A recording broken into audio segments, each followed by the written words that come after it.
अब म मान्य खुशबु ओलीलाई समय दिन्छु। समय 3 मिनेट।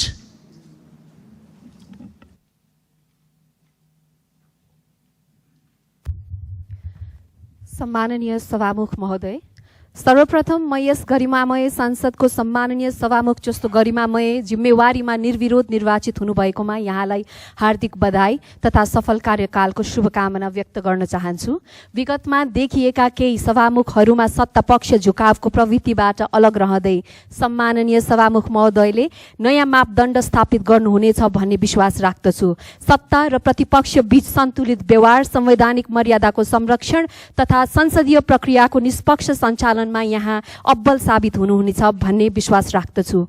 सम्माननीय सभामुख महोदय, नेपाल सरकारको मन्त्री परिषद बैठकले एसियाली विकास बैंक र विश्व बैंकबाट डिजिटल नेपाल ट्रान्सफर्मेसन प्रोजेक्टको लागि 90 मिलियन अमेरिकी डलर र दिगो र समावेशी वित्त परियोजनाको लागि 95 मिलियन अमेरिकी डलर बराबरको ठूलो सहुलियत ऋण स्वीकार गरेको प्रसङ्ग छ।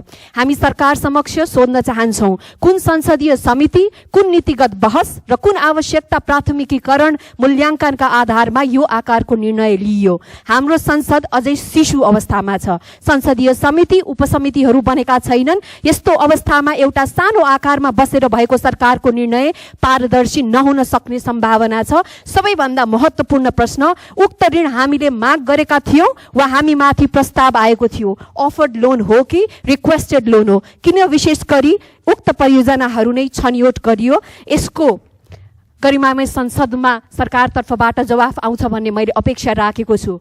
सम्माननीय सभामुख महोदय, संसदीय बजेट अनुरोधको लागि हामीलाई विभिन्न मन्त्रालय धाउन नपरोस्।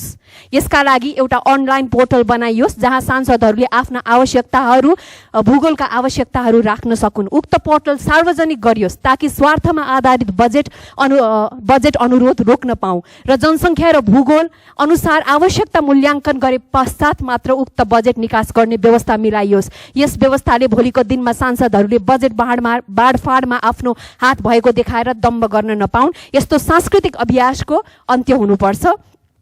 सम्माननीय सभामुख महोदय, मध्यपूर्व क्षेत्रमा देखिएको सङ्कटले हाम्रो कमजोर आर्थिक र कूटनीतिक आधारहरूलाई उजागर गरेको छ।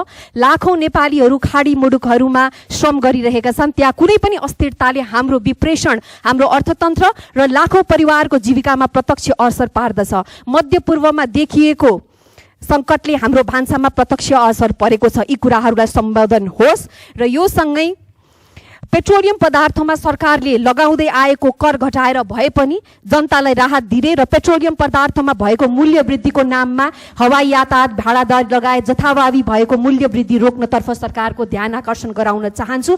साथै यस अवस्थामा आज व्यवसायीहरू पनि ठुलो यो मन्दीको कारण र यो महँगाईको कारण चपेटामा परिरहेका छन्। यसको लागि सरकारले व्यवसायीहरूलाई कालो सूचीमा जानु नपरोस् भनेर वित्तीय र बैंक संस्थाहरूसँग उहाँहरूको लागि पुनर्कर्जा गराउने कि लोन रिसेड्युलिङ गराउने भन्ने विषयमा सरकारको ध्यान आकर्षण गराउन चाहन्छु।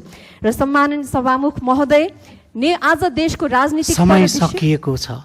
अन्त्यमा म अन्त्य गरिहाल्छु। सम्माननीय सभामुख महोदय, प्रधानमन्त्री बालेन शाहले हिन्दू परम्परामा शपथ लिँदा त्यसलाई लिएर उठाइएका आपत्तिहरूले एउटा गम्भीर प्रश्न उठाएको छ कि देशमा धर्मनिरपेक्षता भनेको आफ्नो धर्म हिन्दूहरूले मान्न नपाउने हो। हामी स्पष्ट रूपमा भन्न चाहन्छौँ, नेपाललाई जनतालाई धर्मनिरपेक्ष बनाउँदै गर्दा जनतालाई सोधिएको थिएन। सभामुख महोदय, केही पनि